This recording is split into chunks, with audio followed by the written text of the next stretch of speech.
Parking. The cost of parking is also tax deductible for business parking charges.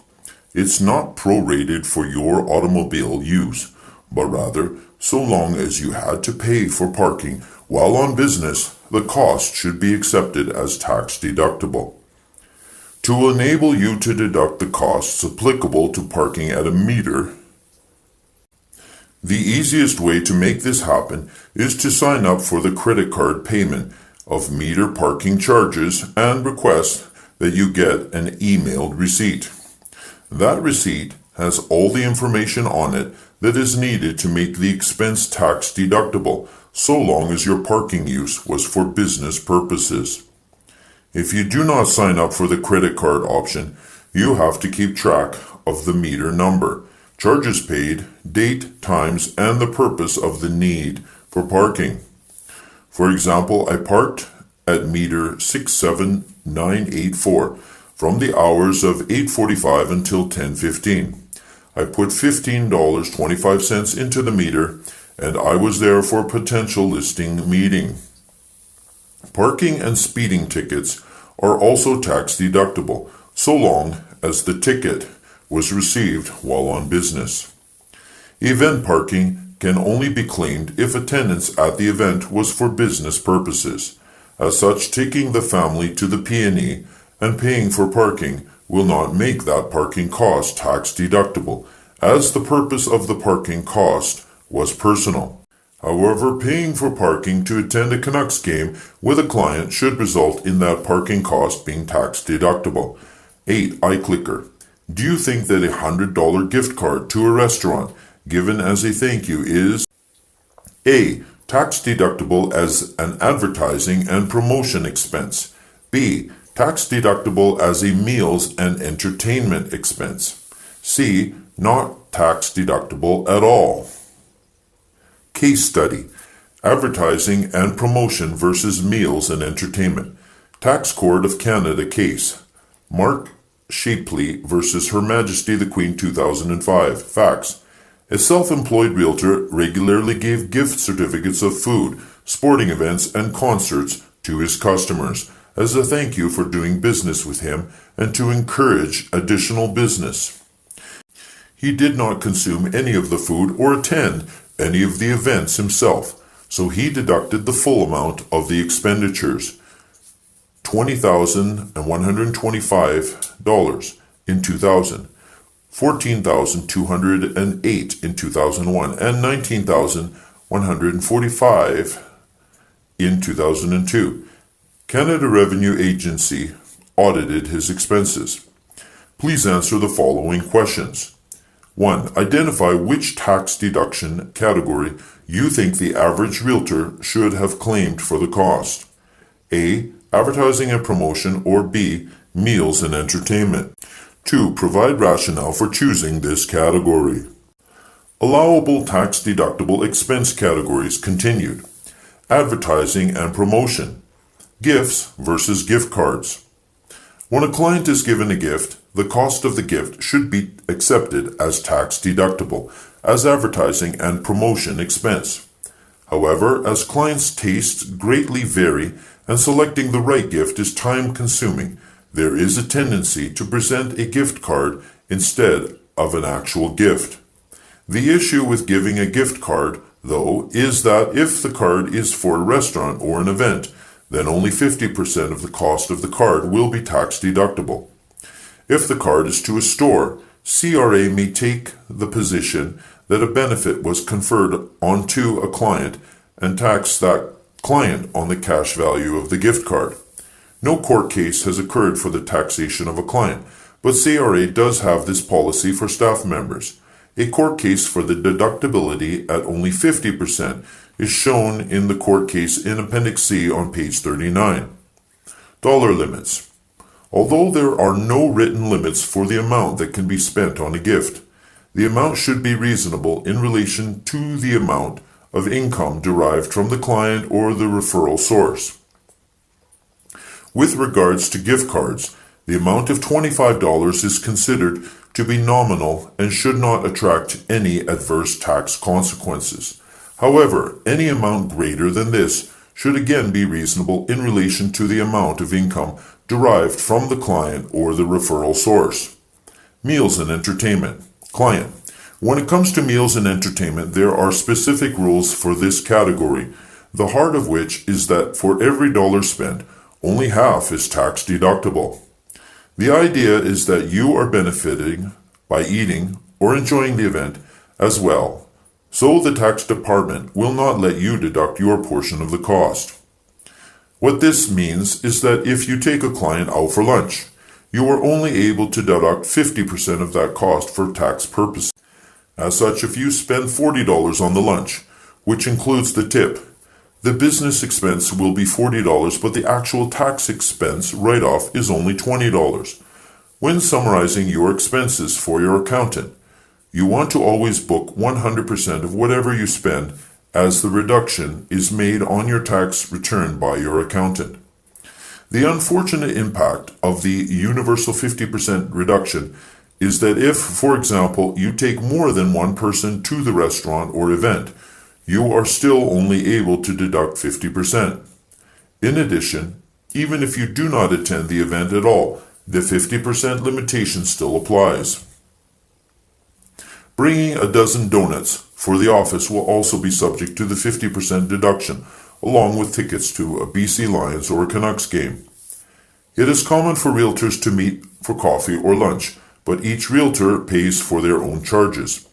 If this is the case, the cost may still be a business expense, but care should be taken to provide proper documentation. Proper documentation includes writing on each receipt the name of the person you had the meal or attended the event with, the business discussed, and, if possible, the outcome, such as lunch with Bob, got a listing for his Yaletown condo. GST on any meal or entertainment cost is also subject to the 50% rule, and thus, if you are registered for GST, only 50% of the GST paid is able to be claimed as an input tax credit. What we recommend for bookkeeping is to record the GST on meals and entertainment in a separate GST category from all other GST paid. An example would be as follows. Meal for you and a client, $100. GST, $5. Tip, $15. Total cost, $120. GST input tax credit. 50% of $5 is equal to $2.50.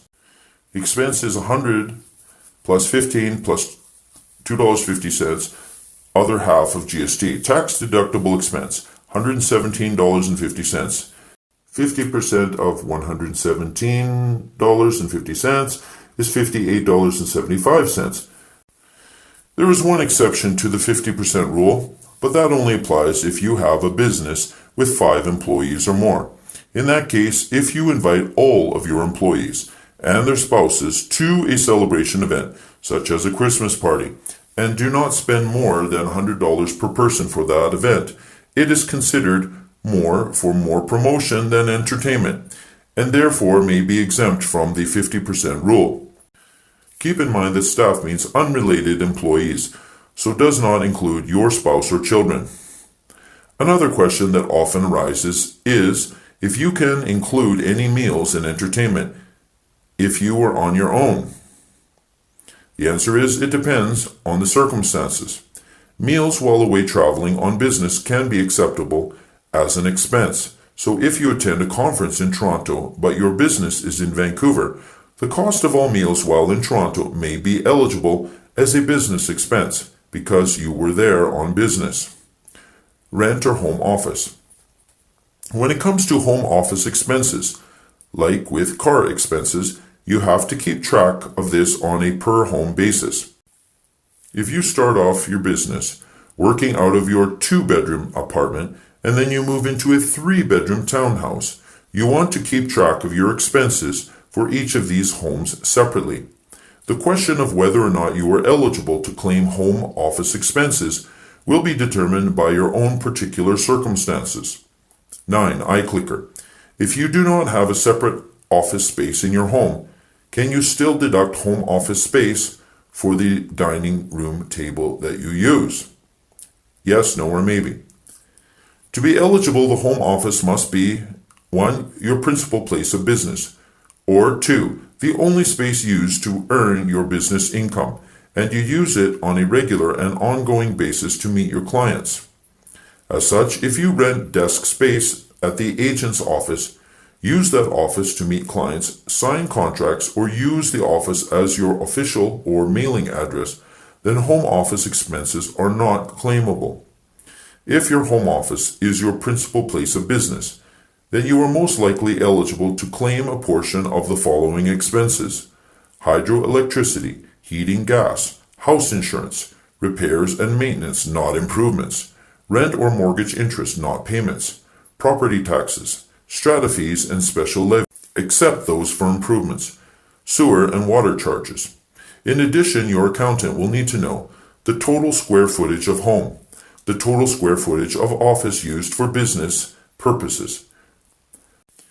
Once all of the amounts are determined, the calculation for the portion claimable against your income is able to be done as follows: hydro electricity $2,300, heating gas $1,060, house insurance $2,400, repairs and maintenance $1,200, rent $18,000, total home costs $24,960.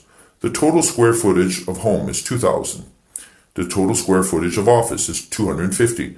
The total business expense is 250 divided by 2,000 equals to 12.5% times $24,960 is equal to $3,120. Breakout session, group activity of 3 or 4 people.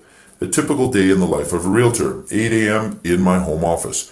Grab my morning coffee and breakfast, check Twitter feeds for any relevant real estate news, tweet something of interest to my followers, check my emails and any voicemails, generate my list of to-dos, post a Facebook marketing campaign. 9 a.m., drive to the office for a weekly office meeting, discuss relevant real estate information, target goals for listings and sales. 10 a.m., office tour of new listings. Tours can last up to 2 hours. 12 p.m., time for lunch, meet up with colleagues at your local restaurant.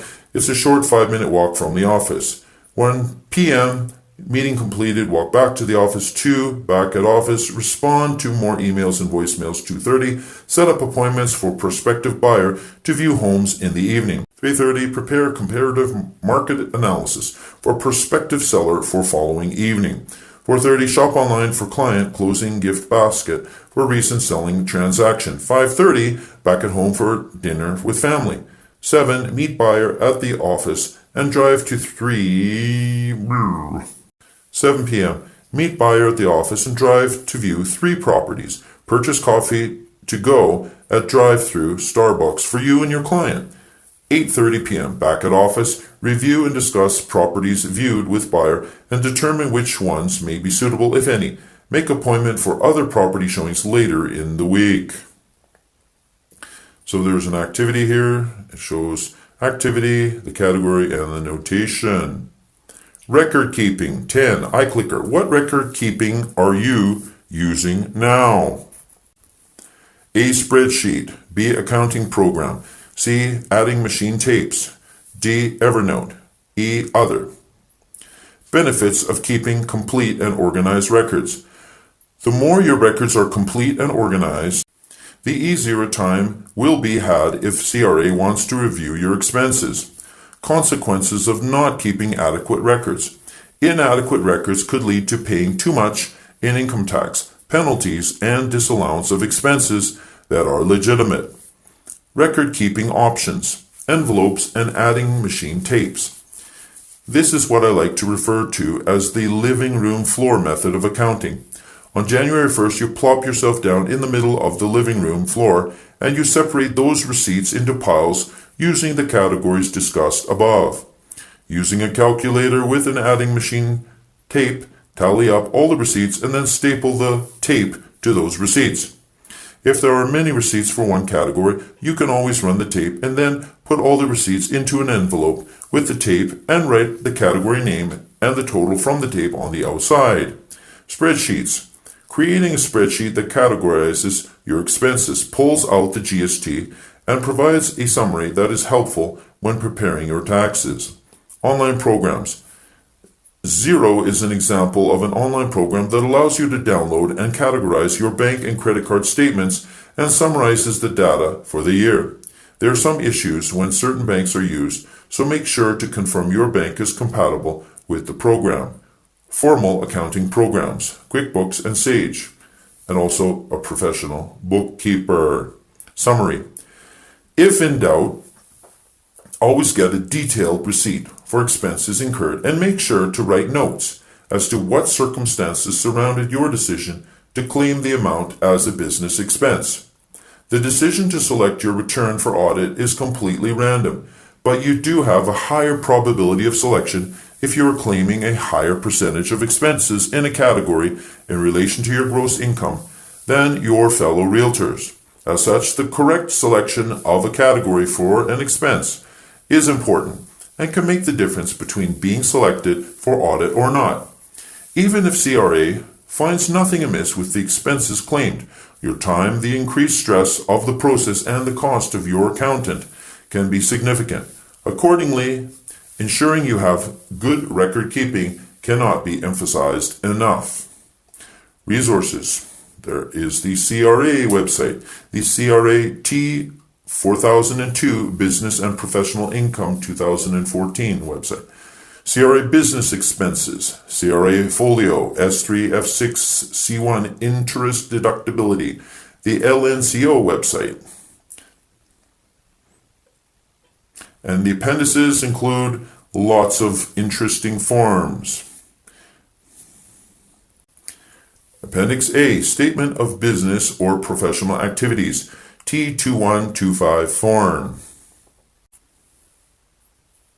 Appendix B, Requesting for a ruling as to the status of a worker, CPT1 form.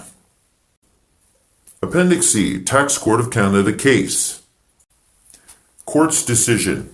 The realtor claimed the cost as advertising and promotion. CRA took the position that the full cost was meals and entertainment and could be claimed. Tax court agreed with the realtor, but that decision was quickly appealed by CRA. The federal court finally confirmed that despite their sympathy for the realtor, the laws are very clear that only 50% of the cost paid can be claimed as meals and entertainment. Tax Court of Canada case, Mark Stapley versus Her Majesty the Queen 2005, in which the court held that the full cost of gift certificates to restaurants and other events could be deducted, was quickly appealed to the Federal Court of Appeal in Her Majesty the Queen versus Mark Stapley 2006. The facts are quite straightforward. Stapley was a self-employed real estate agent who regularly gave gift certificates for food, sporting events, and concerts to his customers in an effort to encourage more business. Stapley did not consume any of the food or attend any of the events himself, so he deducted the full amount of the expense. $20,125 in 2000, $14,208 in 2001, and $19,145 in 2002. The minister reassessed, disallowing 50% of these expenditures pursuant to subsection 67.11 of the Income Tax Act. Subsection 67.11 states, 1. Expenses for food, etc. For the purposes of this Act, other than sections 6263, 118.01, and 118.2, an amount paid or payable in respect of the human consumption of food or beverages or the enjoyment of entertainment is deemed to be 50% of the lesser of A, the amount actually paid or payable in respect thereof, and B, an amount in respect thereof that would be reasonable in the circumstances. Stapley argued that the expense claimed were not in respect of the human consumption of food. The tax court, in allowing Stapley's appeal, held that the certificates represented a reduction in or a rebate of his real estate commission and were a form of discount for the purpose of earning income. The court was swayed by the following facts. The clients who received the certificates could use them in any way they wished. Stapley did not participate in the consumption of the food or enjoyment of the entertainment. Stapley purchased whatever he thought would bring him business. For those reasons, the court held that the outlays were for business purposes only. The minister then appealed to the Federal Court of Appeal, arguing that nothing in subsection 67.11 limited the application of the provision to situations in which the taxpayer participated. Counsel pointed out that the French version of 67.11 indicates that the provision applies if any person participates in the consumption of food or enjoyment of entertainment. The Crown's appeal was allowed. The court reluctantly held that the provisions of 67.11 included Stapley's expenditure. The court looked at the purpose of the 50% limitation, which was enunciated in the 1994 Budget Supplementary Information when the deduction was reduced to 50% from 80%. The government believes the tax system will be made fairer and will better reflect the personal consumption element. While the court agreed that the expenses Stapley claimed were not personal or living expenses under the guise of business ones, and therefore were not an abuse at which 67.11 was aimed, it noted that had Stapley given books, flowers, or cash instead of certificates for food and entertainment, they would have been fully deductible. Unfortunately, the statute dictated the decision, and regardless of the purpose of the expenses, they were also in respect of the human consumption of food or beverages or the enjoyment of entertainment, and were caught by subsection 67.11. Appendix D, breakout session answer key. Activity: checking or updating Twitter or Facebook, writing or responding to emails and voicemails, scheduling appointments, and preparing a comparative market analysis. Category: home computer, laptop, smartphone. Internet. Notation: the cost of these technology-based items can be expensed, but not necessarily all at once. Internet is monthly service costs are deductible. Activity: generate list of to-dos. Category: office supplies. Notation: if you're making paper lists and not using your technology above. Activity: driving to attend meetings, to view listings, or to pick up supplies and meet service providers. Category: automobile and parking. Notation: business kilometers and business parking only. Activity: business lunches and coffee for clients. Category: meals and entertainment. Notation: don't forget to write the person you entertained on your receipt. Activity: marketing campaign. Category: advertising and promotion. Notation: only if you hired a consultant to put a plan together for you. Activity: client gift basket. Category: advertising and promotion. Notation: okay to add cost of delivery to this category if easier. Appendix E, iClicker questions and answers. Questions to identify your level of understanding. 1. For an automobile used in real estate, can 100% of the expenses be claimed against income earned? Yes, no, or maybe. The answer is maybe. If you have 2 or more licensed vehicles available for your use, then yes. If one is used exclusively for business, then 100% of the costs can be claimed. 2. Can a spouse or child be paid for services provided to a real estate agent? Yes, no, or maybe? The answer is yes. Even if your spouse or child is not a licensed agent, that does not prohibit them from helping you in your business. It is permissible to provide reasonable remuneration for the tasks provided by family members.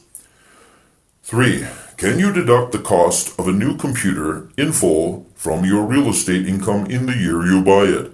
No. Equipment that costs more than $500 will be depreciated. 4.